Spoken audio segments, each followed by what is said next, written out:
Paano lagyan ng single switch ang ating tugang na outlet? So, madali lang to. Ganito lang ang gawin natin. Kailangan i-off muna natin ang circuit breaker para safety tayo.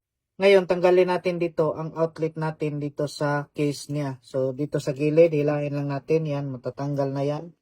Pagkatapos, iuna natin tong switch natin. Tapos, itulak lang natin. Yan. Pagkatapos niyan, ibalik na natin tong outlet natin dito. Idiin lang natin. Yan. So, ngayon, supplyan na lang natin yung single switch natin dito.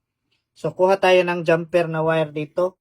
So, ito yung live natin. Dito tayo kukuha ng supply sa dulo ng outlet sa pangalawa. Jumper tayo dito papunta sa single switch natin.